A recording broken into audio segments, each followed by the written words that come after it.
6절 그가 이르시되 내가 나의 종이 되어 야곱의 지파들을 일으키며 이스라엘 중에 보존된 자를 돌아오게 할 것은 매우 쉬운 일이라. 내가 또 너를 이방의 빛으로 삼아 나의 구원을 베풀어서 땅끝까지 이르게 하리라. 12절 어떤 사람은 먼 곳에서, 어떤 사람은 북쪽과 서쪽에서, 어떤 사람은 시님 땅에서 오리라. 오늘 아침 우리의 이제 이사야 49장의 말씀을 함께 살펴보기를 원합니다. 우리 모두가 우리가 원하는 뭔가가 있습니다. 자기 왕국, 나는 이렇게 되고 싶다. 우리 가정은 이렇게 되고 싶다. 나는 직장에서 또 이렇게 되고 싶다. 뭔가 우리 모두가 원하는 뭔가 자기가 꿈꾸는 것들이 있습니다. 그러나 성경은 우리가 꿈꿔야 될 것이 무엇인가를 분명하게 얘기를 합니다. 그것은 바로 하나님의 나라입니다. 그래서 이사야를 통해서 이스라엘의 회복에 대해서 계속 말씀을 하시는데 그 회복된 나라, 그 나라가 어떤 나라인가에 대해서 지금 강조하고 있습니다. 그러므로 오늘 우리가 매일매일 하루를 살아가면서 내가 세울 나의 왕국을 어떻게 만들어낼 것인가, 이 관점이 아니라 하나님은 나를 통해서 하나님의 나라를 어떻게 이루어 가시는가, 이 관점 속에서 하나님의 음성을 듣는 것이 성공적인 인생을 살아가는 그런 삶이 됩니다. 오늘 49장에서도 여호와의 종을 통해서, 이 여호와의 종된 이스라엘을 통해서 하나님의 나라를 세워가는, 그래서 그들을 하나님께서 어떻게 또 세워주시는가 하는 그 내용을 오늘 우리가 49장을 통해서 이해할 수 있습니다. 그래서 1절에 보면 섬들아 내게 들으라, 먼 곳 백성들아 귀를 기울이라, 모든 열방들에게 이제 선포하는 내용입니다. 여호와께서 태에서부터 나를 부르셨고 내 어머니 복중에서부터 내 이름을 기억하셨으며, 하나님은 하나님의 종, 하나님의 백성을 태에서부터 부르셨고 복중에서부터 이름을 기억하셨다, 그렇게 표현합니다. 그리고 2절에는 내 입을 날카로운 칼같이 만드시고 나를 그의 손 그늘에 숨기시며 나를 갈고 닦은 화살로 만드사 그의 화살통에 감추시고, 그래서 날카로운 칼같이 만드셨다. 택하시고 부르신 다음에는 능력을 베풀어 주셔서, 마치 예수님께 그 사도행전 10장 38절에 성령과 능력을 기름부터 부으셔서 그 하나님의 아들이 이 땅에서 사역을 제대로 감당할 수 있도록 성령과 능력을 기름부터 부으시듯 이 여호와의 종에게, 이스라엘 그 하나님의 택한 백성들에게 택하시고 그들을 아주 화살의 그 날카로운 칼같이 만드시고 또 갈고 닦은 화살로 만드셔 화살통에 감추어서 잘 예리한 칼 또 활로 화살로 무장하게 하시는, 능력 있게 만드셨다는 것을 강조합니다. 그러면서 3절에 내게 이르시되 너는 나의 종이요 내 영광을 내 속에 나타낼 이스라엘이라 하셨느니라. 하나님의 영광을 나타내야 될 이스라엘, 이것을 분명히 강조합니다. 그런데 사람들은 문제는 사람들 4절 그러나 나는 말하기를 내가 헛되이 수고하였으며 무익하게 공연히 내 힘을 다하였다 하였도다. 참으로 나에 대한 판단이 여호와께 있고 나의 보응이 나의 하나님께 있느니라. 하나님은 하나님의 일들을 이루어 가기를 원하는데 사람들은 그 하나님께 쓰임 받는 것을 헛되이 일했다, 헛되이 수고했다, 별것도 아닌 것처럼 여기고 있는 것, 이제 이런 것들이 항상 문제가 됩니다. 그래서 하나님께서 그 여호와의 종을 이렇게 세우고 그 종을 통해서 하나님의 나라를 이루어 가시는데 사람들은 그걸 잘 깨닫지를 못하고 있다는 것입니다. 그렇지만 하나님의 계획은 뭐냐 하면 6절에 그가 이르시되 네가 나의 종이 되어 야곱의 지파들을 일으키며 이스라엘 중에 보존된 자를 돌아오게 할 것은 매우 쉬운 일이라. 내가 또 너를 이방의 빛으로 삼아 나의 구원을 베풀어서 땅끝까지 이르게 하리라. 하나님의 계획은 이 하나님의 종들이 아직 그 이스라엘이 완전하지도 못하지만 그들을 통해서 그들을 이방의 빛으로 삼아서 나의 구원을 베풀어서 땅끝까지 이르게 하리라. 하나님의 나라는, 하나님의 계획은 하나님의 택한 백성들을 통해서 땅끝의 모든 열방들이 구원받는, 이것이 바로 하나님께서 원하시는 하나님의 나라의 모습입니다. 그래서 우리는 그저 우리 중심으로 늘 생각을 할 때가 많습니다. 생각이 너무 좁게 그저 내 가정 아니면 내 교회 뭐 이런 정도로 항상 이 좁은 범위 안에서 생각을 하고 판단을 합니다. 그러나 하나님은 우리를 통해서 우리를 이방의 빛으로 삼아서 열방 모든 민족에게 땅끝까지 복음이 선포되는 그런 일들이 이루어지기를 원합니다. 그래서 여호와의 종이 선포하는 이 하나님의 나라는 어떤 나라인가 하면 8절에 보면 여호와께서 이같이 이르시되 은혜의 때에 내가 네게 응답하였고 구원의 날에 내가 너를 도왔도다. 내가 장차 너를 보호하여 너를 백성의 언약으로 삼으며 나라를 일으켜 그들에게 항모하였던 땅을 기업으로 상속하게 하리라. 하나님의 백성들은 바로 구원의 날에 너를 도왔다 하면서 이 구원받은 백성들, 너를 백성의 언약으로 삼으며 나라를 일으켜 그들에게 항모했던 땅을 기업으로 상속한다. 하나님 나라, 우리가 흔히 어떤 나라라고 하는 개념을 얘기할 때에 백성과 또 영토와 또 주권 이 세 가지를 늘 얘기하잖아요. 하나님의 나라에는 구원받은 사람들입니다. 은혜의 때에 구원의 날에 내가 너를 도왔다. 하나님의 백성, 하나님의 나라는 하나님의 앞에서 구원받은 사람들이 모이는 곳이 바로 하나님의 나라입니다.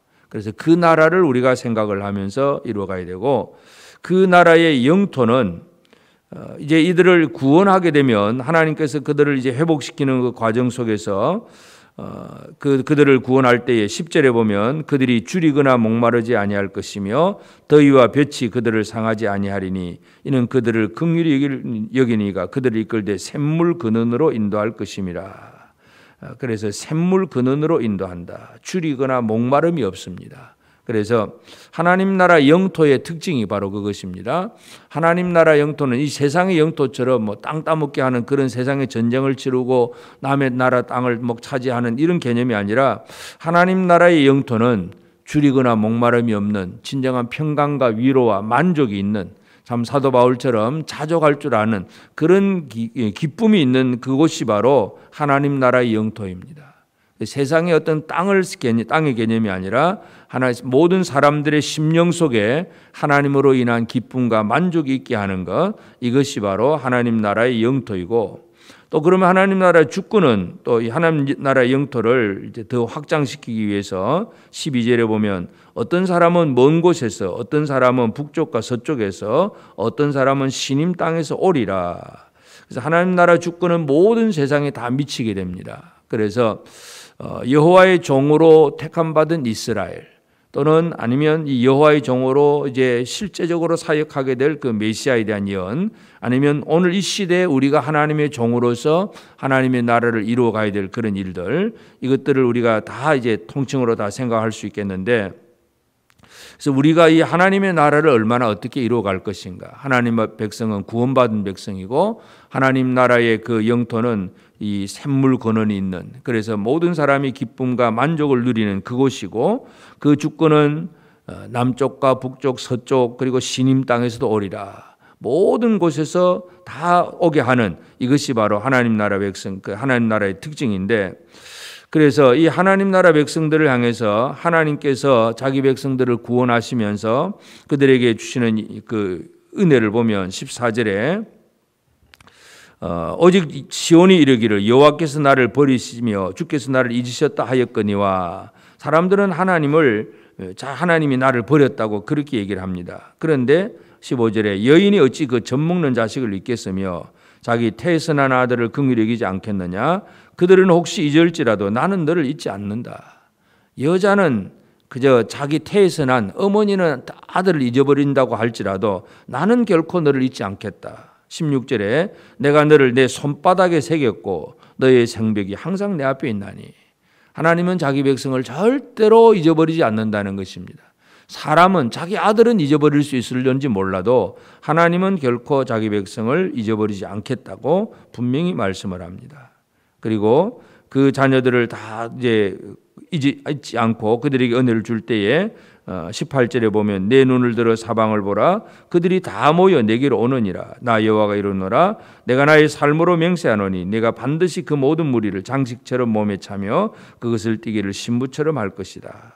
사방을 보라. 다 모여서 내게로 온다. 하나님께서 그들을 다 불러 모으시는, 하나님의 나라는 불완전함이 없습니다. 또는 실패가 없습니다. 하나님은 결국은 그 모든 택한 백성들을 다 불러 모으시게 될 것입니다. 그래서 이 하나님은 다 이제 그 백성들을 불러 모으시고, 또 25절에도 보면 여호와가 이같이 말하노라. 용사의 포로도 빼앗을 것이요 두려운 자의 빼앗은 것도 건져낼 것이니 이는 내가 너를 대적하는 자를 대적하고 네 자녀를 내가 구원할 것입니다. 하나님의 구원은 사람들은 용사의 손에 있는 걸 어떻게 빼앗겠느냐 하고 뭐 저 사람의 저 강한 자 손에 있는 거 못 빼앗는다고 얘기하지만 하나님은 빼앗습니다. 우리가 이 세상을 보면 참 이 타락한 세상 속에서 요즘도 염려하는 사람들이 많습니다. 시대가 악하고 참 사람들이 복음을 안 듣는다, 안 믿으려고 한다. 늘 우리 그런 얘기들 많이 합니다. 물론 그런 특징이 있습니다. 그런데 하나님의 구원은 이루어집니다. 요즘 사람들이 뭐 개인주의가 되고 말도 안 듣고 복음을 잘 안 듣는다 그렇게 얘기를 하지만 그러나 복음의 능력으로 그 모든 사람들 중에 하나님의 택한 백성들은 다 구원을 받게 되어 있습니다. 그 일은 이미 그렇게 확정되어 있기 때문에 그 일을 이루는 그 일이 이루어지는 과정 속에서 여호와의 종으로서 오늘 저와 여러분들이 어떠한 역할을 해야 되느냐 이제 이것만이 오늘 우리가 해야 할 일입니다. 하나님의 일에는 실패는 없습니다. 하나님은 하나님의 나라를 이루십니다. 그 이루는 과정 속에서 이 시대에 여호와의 종이 된 우리가 나는 하나님의 뜻을 어떻게 이루는 사람이 될 것인가 그리고 어떻게 그 일을 이룰 것인가 이것만이 문제입니다. 그래서 오늘 우리는 이 이스라엘을 회복시키시는 그 하나님의 은혜가 그냥 단순히 눈에 보이는 국가적인 그 어떤 지역에 살고 있는 이스라엘 땅에 살고 있는 그 나라 백성들 바벨론의 포로가 되었다가 돌아오게 하는 그 정도로만의 해결이 아니라 진짜 하나님의 나라를 이루시는 그 회복이라는 것 우리가 기억하면서 하나님의 나라를 회복하는 과정 속에서 우리가 어떤 쓰임을 받을 수 있는가 나는 누구인가를 다시 한번 기억하면서 하나님의 종으로서 소명감 그리고 또는 사명감 이것이 오늘 우리에게 분명해야 되겠습니다. 나는 하나님 앞에 부름을 받았다고 하는 이 부르심에 대한 그 소명감 또 무엇을 해야 된다고 하는 그 사명감 하나님이 나를 통해서 뭘 하기를 원하시는가를 분명히 기억하고 하나님 주신 그 복을 잘 누리면서 그 진정한 기쁨 만족 샘물 근원이 있는 곳에서 늘 기쁨으로 만족하며 살아가는 그런 우리의 삶이 되고 그리고 이 하나님의 나라가 확장되는 과정 속에서 나의 역할이 무엇인가를 생각하면서 오늘 우리는 하나님의 일을 어떤 사람은 뭐 별것도 아닌 것처럼 생각하고 괜히 했다 수고 괜히 헛되다가 뭐 이렇게 표현을 하지만 하나님의 나라 일은 결코 헛되지 않습니다. 이 헛되지 않은 일에 제대로 쓰임받는 저와 여러분 모두가 되고 오늘 이 하루도 하나님의 나라가 확장되는 과정 속에서 잘 쓰임받고 하나님 앞에 기쁨으로 만족하며 살아갈 수 있는 복된 우리 모든 성도들의 삶이 꼭 되어지기를 주의 이름으로 축복합니다. 기도하십시다. 이제 오늘 받은 말씀으로 함께 기도하겠습니다. 하나님의 나라가 확장되는 일에서 먼 곳, 북쪽과 서쪽, 신임 땅에서 많은 사람이 돌아오도록 내가 이방의 빛이 되어 빛을 발하는 삶을 살게 하옵소서. 하나님의 부르심에 대한 소명감과 보내심에 대한 사명감이 분명하여 직장이든 가정이든 보내신 곳에서 하나님의 뜻을 이루는 삶이 되게 하옵소서. 함께 기도하겠습니다.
이제 개인의 기도 제목을 가지고 하나님 앞에 기도하시기 바랍니다.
수고하셨습니다.